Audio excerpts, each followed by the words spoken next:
तो प्रतिदिन के जीवन का में स्वागत है। मुझे खुशी है कि आज आप आए। जानते हैं यीशु में बढ़ने का एक भाग है कि हमें सदा स्थिर होना है और स्थिरता के लिए हमें अपनी भावनाओं का अनुसरण सदा नहीं करना है। मेरा विचार है कि भावनाएं अस्थिर होती हैं। आज वे क्या होंगी और कल क्या, ये कहना मुश्किल है। कभी ज़्यादा कभी कम होती हैं, कभी वे अच्छी और कभी बुरी होती हैं। और जब आपको लगे कि उन पर भरोसा कर सकते हैं तो वे वहाँ नहीं होती हैं। आज मैं आपके साथ ऐसी बातें बांटना चाहूंगी जिनसे आपको पहले से भी अधिक स्थिर रहने में मदद मिलेगी। तो अपने हृदयों को खोलकर प्रभु के वचन को आज स्वीकार करें। फिलिपियो 4:9 में पौल उस आश्चर्यजनक बात करता है, जो बातें मुझसे सीखी और ग्रहण की, सुनी और मुझ में देखी, उन्हीं का पालन किया करो। मैंने यहां नोट लिख रखा है, हम सब में कहने की सामर्थ्य होनी चाहिए। पौलुस कह रहा है, मेरी तरह बरतो, मुझे देखो और करो जो मैं करता हूं। हम में से कितने कहने का साहस करेंगे? जो बातें तुमने मुझ में सीखी और ग्रहण की और सुनी और मुझ में देखी, उन्हीं का पालन किया करो। तब परमेश्वर जो शांति का और धीरज का सोता है तुम्हारे साथ रहेगा। सो ये कह रहा है, यदि मेरी तरह बरतो तो तुम शांति में रहोगे, अपने जीवन का आनंद लोगे। और अब कुछ अगले पदों में वो कहने वाला है कि वो कैसे बर्ताव करता है। मैं प्रभु में बहुत आनंदित हूं कि अब इतने दिनों के बाद तुम्हारा विचार मेरे विषय में फिर जागरूक हुआ है। निश्चय तुम्हें आरंभ में भी इसका विचार था, पर तुम्हें अवसर ना मिला। ये नहीं कि मैं अपनी घटी के कारण ये कहता हूं, क्योंकि मैंने ये सीखा है कि जिस दशा में भी मैं हूं उसी में मैं संतोष करूं, चाहे मैं जिस भी स्थिति में हूं। प्रभु करुणा कर, यीशु मदद कर। क्या हम समझ रहे हैं कि ये व्यक्ति क्या कह रहा है? वो कह रहा है कि चलो मेरी तरह बरतो, अपने जीने की रीति मेरी तरह बनाओ, और यदि ऐसा करो तो शांति का परमेश्वर, जिसका बेजोड़ क्षेम हम पर है, तुम्हारे साथ रहेगा। और मेरा बर्ताव ऐसा होगा जीवन में, चाहे जिस दशा में मैं हूं, मैं सदा तृप्त हूं। पता नहीं शरीर कितना मर चुका होगा इस मोड़ पर पहुंचने के लिए, मगर ये मुझसे भी मरा है। प्रभु की स्तुति हो, फिर भी मुझे आशा है जहां होना चाहिए वहां नहीं हूं, मगर वहां भी नहीं हूं जहां पहले थी, और मैं प्रतिदिन प्रगति कर रही हूं। चूंकि हम सकारात्मक हैं, प्रगति की ओर देखना अच्छा है, ना कि हमें कितनी दूर जाना है।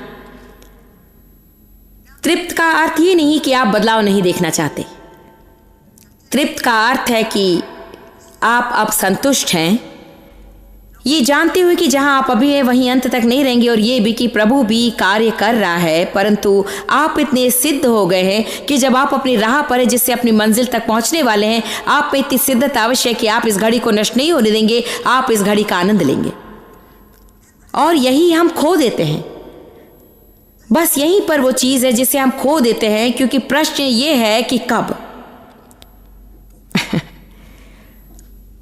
मेरा पक्का विश्वास है कि परमेश्वर के लोगों को जीवन का आनंद लेना सीखना पड़ेगा इसी वक्त, वरना वे संसार में गवाह कभी नहीं बन सकेंगे। और संसार इस समय बेचैन है कि हम बातें करना छोड़ें और कुछ कर दिखाएं।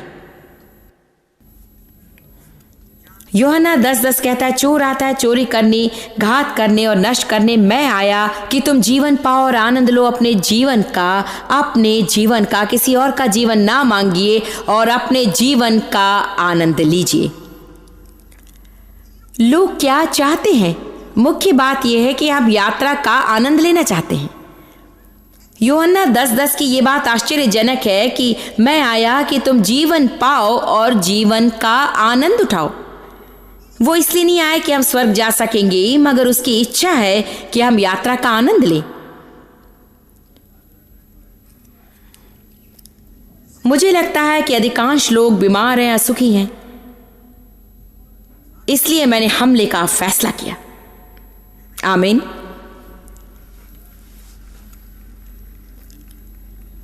पौलुस ने कहा था, मैंने इसे सीखा है, मैंने सीखा है, मैंने सीखा है। सब लोग कहिए मैं सीख रहा हूं। आप वहां पहुंच ही नहीं सकते जहां कह सकते कि मैंने सीखा है, जब तक आप उस क्रिया से ना गुजरें। हम कहते हैं हम रूपांतर चाहते हैं, वास्तव में हम भाषांतर चाहते हैं। कितने मेरा तात्पर्य समझ रहे हैं। फिलिपियो 4:12 में दीन होना भी जानता हूं और बढ़ना भी जानता हूं। इसका अर्थ है उसने कहा मुझे परख का सामना करना आता है, बहुतायत में जीना और आनंद लेना भी आता है। उसकी मौलिक बात यह है दोनों में मेरी मनोदशा एक है। कुछ लोग जब स्थिति अनुकूल ना हो तो वे दबे रहते हैं और अच्छी हो तो ऊपर उठ जाते और घमंडी हो जाते हैं। Come on now. फिलिपियो 4:12 हर एक बात और सब दशाओं में मैंने तृप्त होना, भूखा रहना और बढ़ना घटना सीखा है। जो मुझे सामर्थ देता है उसमें मैं सब कुछ कर सकता हूं। हम पद 13 को यहां से निकाल तो नहीं सकते, यहां से खींचकर निकाल लें और सब पर लागू कर दें। परमेश्वर धन्य हो, मैं सब कुछ कर सकता हूं। कुछ लोग सब कुछ कर सकते हैं सिवाय परीक्षण से गुजरने में स्थिर रहने के।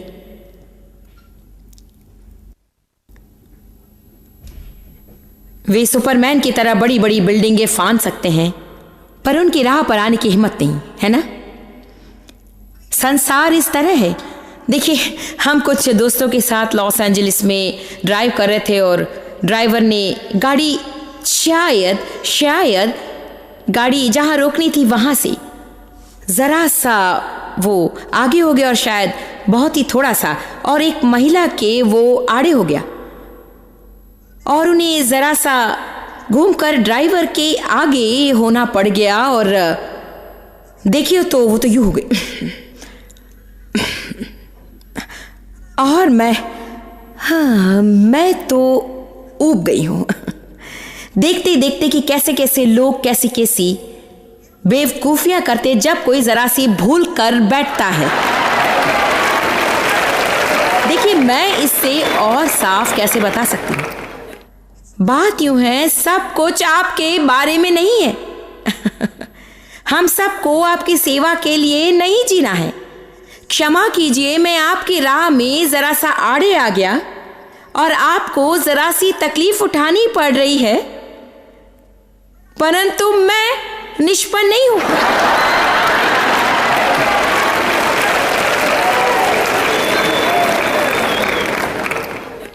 मुझे देखने का मौका नहीं मिला, मगर बड़ी समस्या यह है कि शायद उसकी कार के पीछे किसी तरह की मसीह मछली थी। इसी से मेरा दिमाग भरना जाता है कि लोग मसीह होने का दावा करते हैं और ऐसा बर्ताव करते हैं। आमीन।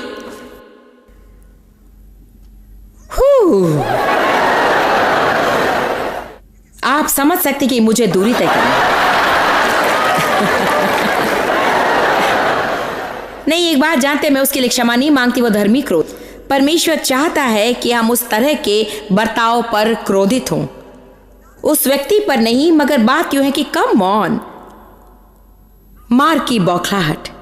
अब मार्क बौखलाहट पर लोगों को क्लास लेनी पड़ेंगे और परामर्श भी, जबकि उन्हें जरूरत है याकूब की पुस्तक की और शायद एक आध दुष्टात्माओं को निकाल देने की।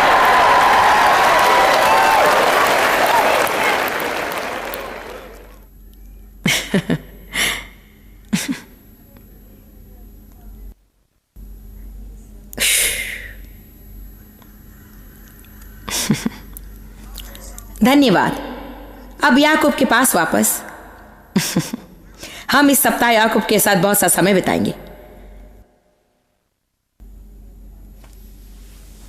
याकूब अध्याय 1 में वो कहता है कि जो सहनशील व्यक्ति है वही खरा है। कहिए खरा व्यक्ति। अब याकूब 3:2 पर जाइए।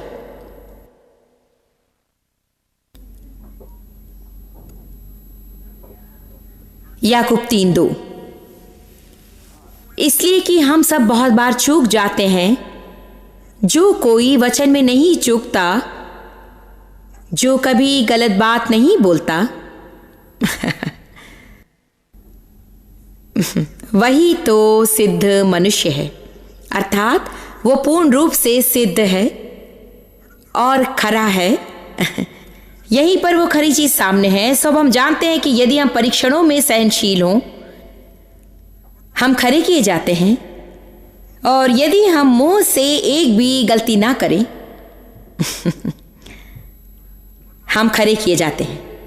और ये कहता है कि वो सारी देह पर भी लगाम लगा सकता है और स्वभाव को बदल सकता है। हम इसे यूं कहें, इससे कुछ मूल्य निकाल सके, क्योंकि हम जानते कि यहाँ पर ऐसा कोई नहीं जिसे अपने मुंह पर पूरा लगाम है या पूरी तरह वो सहनशील है। इसलिए इसे यूं कहें, मत्ती 5:48, इसलिए चाहिए कि तुम सिद्ध बनो जैसा तुम्हारा स्वर्गीय पिता सिद्ध है। मगर यदि आप विस्तृत को पढ़ें, प्रभु का धन्यवाद विस्तृत बाइबल के लिए विरामों के बीच कहती है कि सिद्ध होने का अर्थ है सिद्धता में बढ़ते जाना और पूर्ण विकास प्राप्त खरा व्यक्ति बनना। मेरा विश्वास है कि परमेश्वर की दृष्टि में व्यक्ति सिद्ध है यदि उनका हृदय खरा हो और वो प्रतिदिन बदलाव और विकास की ओर बढ़ रहा हो। यदि वो वचन का भूखा हो और मजाक न करता हो, खिलवाड़ में न हो और हर बात के लिए औरों को दोष न देता हो, तो मुझे प्रतीति है कि परमेश्वर उसे सिद्ध समझता है और उसे आगे बढ़ाता है। ठीक है, परंतु इसका यह अर्थ नहीं कि यीशु में प्रभु द्वारा दी हुई स्थिति हम ले लें, हमारी वैदिक स्थिति यीशु में। मुझे प्रतीति कि हम विधि पूर्वक यीशु में खरे किए गए हैं, मगर प्रयोग के तौर पर उसे हमें छोड़ देना पड़ेगा। इसीलिए हमें शिक्षण चाहिए और इसलिए हमें इस तरह मिलना चाहिए और ईमानदारी बरतनी चाहिए।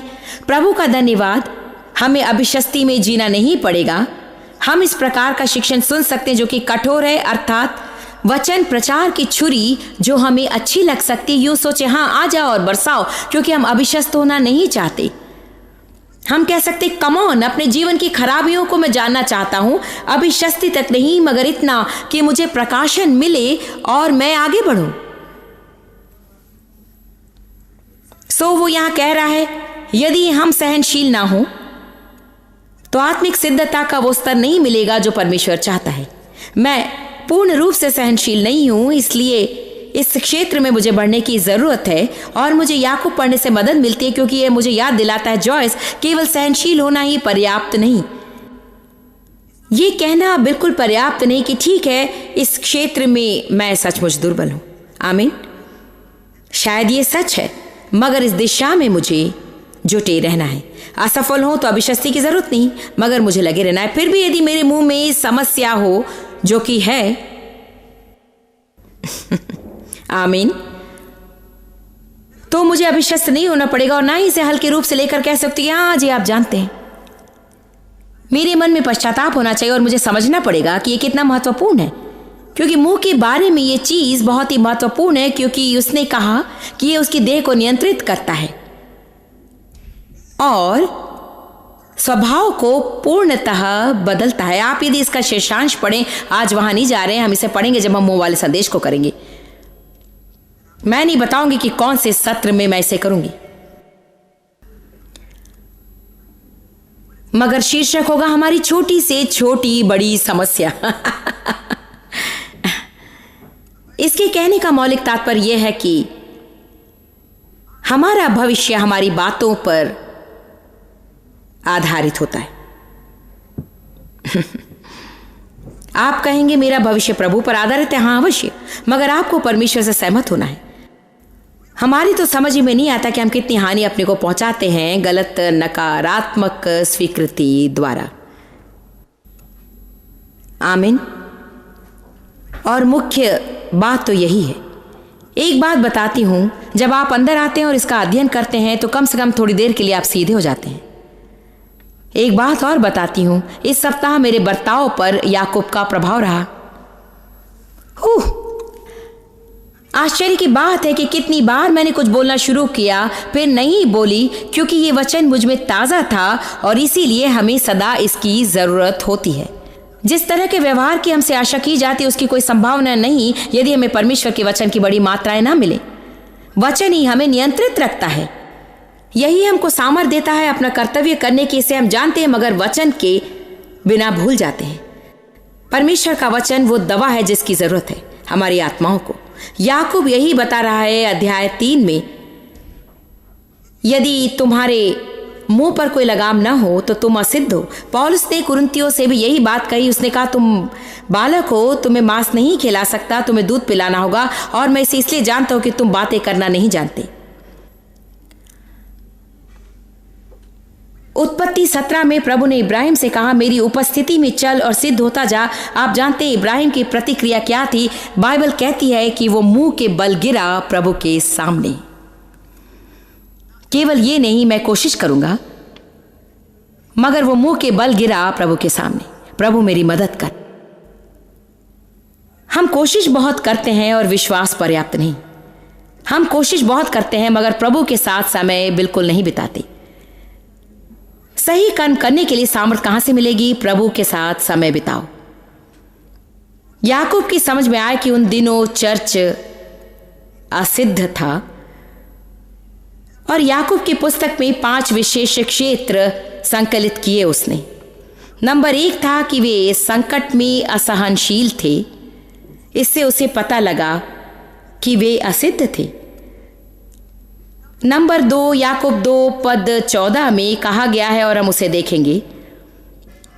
और दूसरी बात उसने कही, मैं जानता हूं कि तुम असिद्ध हो क्योंकि विश्वास की बात तो करते हो परंतु तुम कर्म नहीं करते। ये सचमुच बहुत ही महत्वपूर्ण है। हे मेरे भाइयों, यदि कोई कहे कि मुझे विश्वास है पर वो कर्म ना करता हो तो उससे क्या लाभ? क्या ऐसा विश्वास कभी उसका उद्धार कर सकता है? यदि कोई भाई या बहन नंगे उघाड़े हो और उन्हें प्रतिदिन भोजन की घटी हो और तुम में से कोई उनसे कहे कुशल हो जाओ, तुम गर्म रहो और तृप्त रहो, पर जो वस्तुएं देह के लिए आवश्यक है वो उन्हें ना दे तो क्या लाभ होगा? पद 17, ऐसे ही विश्वास भी इस पर अधिक ध्यान दें। यदि कर्म सहित ना हो और आज्ञा रहित हो तो अपने स्वभाव में मरा हुआ है। वरन कोई कह सकता है कि तुझे विश्वास है, और कोई और आपसे कह सकता है कि और मैं कर्म करता हूं तो अपना विश्वास मुझे कर्म बिना तो दिखा, और मैं अपना विश्वास अपने कर्मों के द्वारा तुझे दिखाऊंगा। हम जानते हैं कि हमारा उद्धार विश्वास द्वारा होता है, कर्मों द्वारा नहीं। विश्वास द्वारा दोष शुद्धि होती है, कर्मों द्वारा नहीं। जो भी हो, आपको चौकसी बरतनी होगी कि आप एक सच्चे सिद्धांत को उस सीमा तक न ले जाए जहां वो अपना मूल्य खो बैठे और आपके जीवन में समस्या बन जाए। हाँ, विश्वास द्वारा हम पाप दंड से मुक्त होते हैं और सही किए जाते हैं। हमारा कोई कर्म हमें सही नहीं करता, फिर भी बाइबल साफ बताती है हमारा उद्धार विश्वास द्वारा होता है। नया स्वभाव दिया जाता है ताकि हम उन सुकर्मों को कर सकें जिन्हें परमेश्वर ने पृथ्वी की नींव डालने से पहले से ही हमारे लिए प्रस्तुत कर रखा है। हमारा इसे समझना बहुत महत्वपूर्ण है, क्योंकि सीधी भाषा में इसका तात्पर्य वो कहता है, आप कहते हैं कि आपको विश्वास है, ठीक है, आपका एक जरूरतमंद भाई या बहन परिषद में, यदि आप उनसे कहें मैं तुम्हारे लिए प्रार्थना करूंगा और आपके पास मदद करने का साधन है, मगर आप उनकी जरूरत पूरी नहीं करेंगे। और आज तो ये देखने में आता है, आज का संसार अर्थात ऐसे लोगों से भरा हुआ है जो विश्वास का दावा तो बहुत करते हैं मगर किसी के लिए कुछ करने को एक उंगली भी नहीं उठाते हैं। चर्च में सेवा के लिए उनके पास समय नहीं। उन्हें दशमांश में विश्वास है मगर अमल नहीं करते। सेवा भावना में विश्वास है पर सेवा नहीं करते। क्यों? याकूब उत्तर देता है। याकूब 1:22 में वो कहता है, सत्य के विपरीत चलते हो और अपने को धोखा देते हो। यदि वचन को सुनते हो और उसके अनुसार नहीं चलते तो अपने को धोखा देते हो। जानते हैं, स्वाभाविक रूप में जो मैं करना चाहती यदि करती होती तो मैं जाकर कहीं परीक्षणों पर भाषण नहीं देती, क्योंकि सुनकर कोई उत्तेजित नहीं होता। मगर कोई यदि उनका सामना करना ना सिखाए तो आप कभी ना बढ़ेंगे, ना सिद्ध होंगे और ना ही आपको ठोस जीवन कभी मिलेगा। जहां आपको स्थायी आनंद मिलेगा, क्योंकि आपका आनंद आधारित होगा जो चल रहा है या नहीं चल रहा है उस पर, और शैतान आसानी से उस पर हावी हो सकता है। क्या आप जानते हैं चर्च को स्थिरता देखनी है? केवल बातें ही बातें नहीं, मगर स्थिर व्यवहार। और इसका अर्थ है आपको सही कर्म करना है जब कष्ट होता हो, आपको सही कर्म करना है जब कुछ मूल्य भी देना पड़ जाए। आमीन। चर्च की सबसे बड़ी समस्या क्या है? लोग दूसरों की मदद बिल्कुल नहीं करते। प्रभु ने हमें भीतरी संपर्क के लिए नहीं बुलाया, उसने बुलाया बाहरी संपर्क के लिए। लोग परेशान क्यों हैं और लोग उबे हुए क्यों हैं? क्योंकि वे स्वार्थी हैं, वे सदा अपने में ही मस्त और अपना जीवन उत्तम बनाने की कोशिश में हैं। वे बाहर किसी की ओर नहीं बढ़ते। आप सुखी तभी हो सकते हैं जब दूसरों के लिए आप कुछ करें। परमेश्वर ने मुझे इस पर प्रकाशन दिया और पिछले साल से भी अधिक दिया है। परमेश्वर के वचन में मुझे खराई दिखाई दी है और अपने गहरे अनुभव से और परमेश्वर के वचन से मैं जानती हूं कि मैं क्या बोल रही हूं। और आप यदि असुखी हैं तो शायद इसलिए कि आपका मन शायद अपने पर केंद्रित है और उसे अपने पर से हटाकर सोचना चाहिए कि दूसरों के लिए आप क्या कर सकते हैं। संकेत आपकी ओर है और मेरी ओर भी। दिलचस्प बात है कि आप में अपनी समस्या सुलझाने की सामर्थ्य नहीं है। आपकी समस्या किसी और की तरह हो सकती है। प्रभु मदद के लिए आपको अभिषिक्त करेगा, मगर आप अपनी मदद नहीं कर सकेंगे। वही समस्या, आप अपनी मदद नहीं कर सकते। आप उनके लिए प्रार्थना कर सकते हैं, मदद कर सकते हैं, आशीष दे सकते हैं। आप कहेंगे इसका आखिर क्या मतलब होता है? प्रभु चाहता है कि हम अपनी नहीं किसी और की मदद करें। तब हम एक बीज बो रहे हैं ताकि वो हमारे जीवन में फसल लाए किसी और के माध्यम से।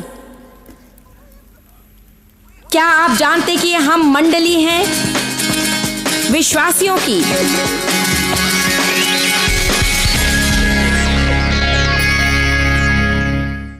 यीशु न केवल हमारा रक्षक है वरन चंगाई भी करता है। मुझे प्रतीति है कि हमारे पापों के साथ साथ उसने हमारी बीमारी और रोग भी ले लिए।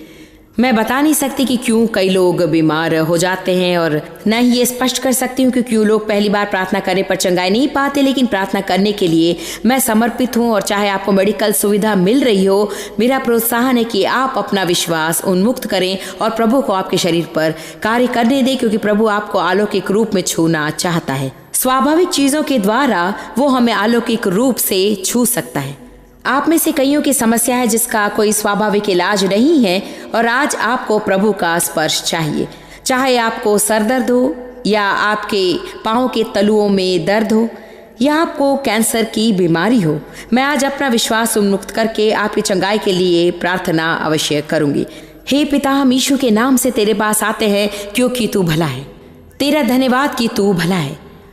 और तेरा वचन 3 यूहन्ना 2 में कहता है, हे प्रिय, मेरी यह प्रार्थना है कि जैसे तू आत्मिक उन्नति कर रहा है वैसे ही तू सब बातों में उन्नति करे। प्रभु, तू चाहता है कि हम भले रहें, शक्ति रहे और चंगे रहें। हम शैतान को धिक्कारते हैं जो हमें बुरा महसूस कराता है और रोगी बनाता है। और प्रभु, अपने शरीर का ध्यान न रखने के लिए हमें क्षमा कर, पर्याप्त आराम न करने के लिए और सही पोषण न देने के कारण प्रभु हमें क्षमा कर। प्रभु, हमारे शरीर के साथ अन्याय करने के लिए हमें पछतावा है। हम चाहते हैं कि तू हमें बचा, हमें चंगा कर। हे पिता, मैं हर उस व्यक्ति के लिए प्रार्थना करती हूँ जिनके शरीर में दर्द है, चाहे वो सर दर्द हो या पीठ दर्द हो या जोड़ों का दर्द हो। मैं उनके लिए प्रार्थना करती हूँ जिनके पेट में दर्द हो, अपाचन या हर तरह के पेट में खराबी है, अल्सर्स या जो भी हो, या उनके लिए जिन्हें किसी तरह का रोग हो, वे यीशु के नाम से इसी वक्त चंगे हो जाएं। लोगों की जिंदगी छूने के लिए तेरा धन्यवाद, यीशु के नाम में तेरा धन्यवाद। चूंकि मैंने आपके लिए प्रार्थना की, मैं आपको अपनी गवाही पर ध्यान देने के लिए प्रोत्साहित करती हूँ। आप कहिए कि प्रभु की चंगाई सामर्थ मुझ में काम कर रही है इसी वक्त, और मैं हर दिन बेहतर और बेहतर और बेहतर होता जा रहा हूँ। अपने शरीर को सम्मान दे, उसका ख्याल रखें, क्योंकि वो प्रभु का निवास स्थान है। प्रभु आशीष दे।